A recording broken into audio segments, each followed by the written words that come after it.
ঠিক অনুরূপ ভাবে বিভিন্ন জায়গার বিভিন্ন পোশাক রয়েছে। স্কুল কলেজে যখন ছেলেরা যাবে বাড়ির পোশাক চলবে না, স্কুল কলেজের পোশাক পরে যেতে হবে। আমার আল্লাহ পাক দয়াল নবীকে যদি পৃথিবীর জমিনে সূর্যের নাই মক্কার জমিনে পাঠাইয়া দিতেন, কোন মানুষ নবীর কাছে যেতে বলেন? সূর্য হয়ে জ্বললে কেউ নবীর কাছে যেত না। আগুন জ্বলতেছে সবাই ভয়ে চলে আসতো, কিন্তু আল্লাহ নবীকে আল্লাহ পাক বলছেন, বন্ধু পৃথিবীর জমিনে যখন তুমি যাবা আমার বান্দাদেরকে হেদায়েতের কথা বলতে হবে।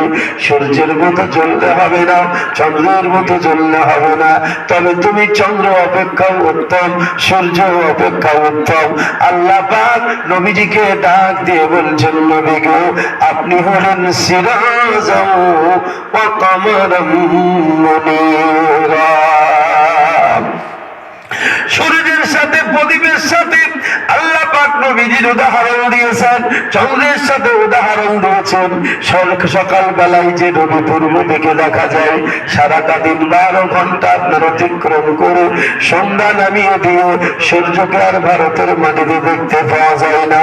ভাইরা আমার, বাবারা আমার, আবার চন্দ্র উঠে যায়।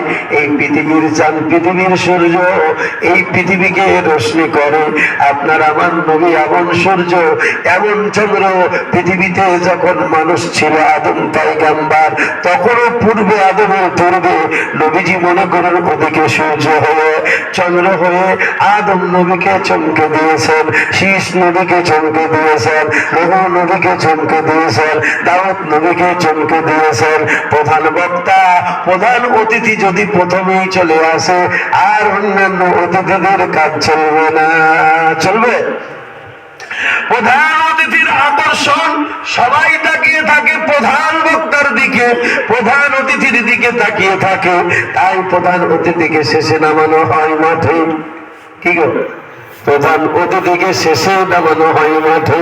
বলে প্রথমেই যদি নামিয়ে দাও আর অন্যান্য যারা আছে তাদের বক্তব্য কেউ শুনবে না, তাদের বক্তব্য শোনাতে হলে প্রথম তাকে রেখে দাও। নামটা হ্যান্ডবিলে প্রথমে রাখো, কিন্তু ফিল্ডে যখন কাজ করবে তখন কিন্তু ফিল্ডে শেষে দেবা, তবেই মানুষ থাকবে।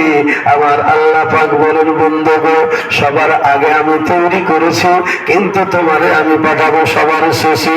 তার কারণ আদম রয়েছে লাইনে, মুসা রয়েছে লাইনে, ঈসা রয়েছে লাইনে, আরো কত নবী রাসূল লাইনে আছে। তুমি যদি চলে যাও আমার বন্ধু কেউ পৃথিবীর মুখে সম্ভব হবে না।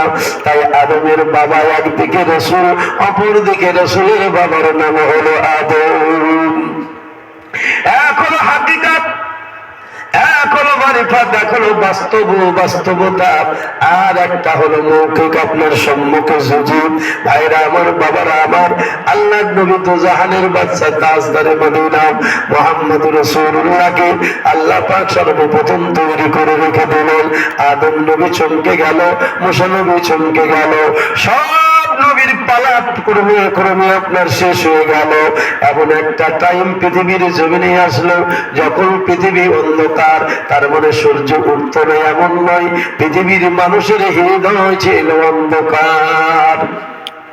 মানুষ সত্যের রাস্তা ভুলে গিয়া অসতের রাস্তা অতিক্রম করে অসৎকে আপনার গ্রহণ করে পৃথিবীর জমিনে যত রকমের জুলুম অত্যাচার শুরু হয়ে গিয়েছিল।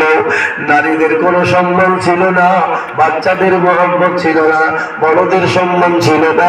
ভাইরা বাবারা আমার, তারপরে ধনী মানুষেরা অসহায়কে সাহায্য করত না, এমনকি তাদেরকে গরু ছাগলের ন্যায় মক্কার জমিনের মানুষ ব্যবহার করত। জুলুম বেড়ে গিয়েছিল। এই জুলুমের মাঝে অন্য কোন নবীর দ্বারাই কিন্তু সম্ভব ছিল না। আল্লাহ পাক দেখলেন মুসা নবীকে যদি পাঠাইয়া দিই সব মেরে ফেলবে, একটা রাখবে না। মুসা নবী যারা অসহ্য করবে, আপনার মালাকুল মউতকে তো সহ্য করে না মুসা নবী। শুনেননি ওয়াজ? মালাকুল মউত এসেছেন ওনার সঙ্গে কিসের জন্য? বলে জানের কবজ করার জন্য। এই কথাবার্তা হতে হতে 100। তাহলে ওই নবী দিয়ে হবে?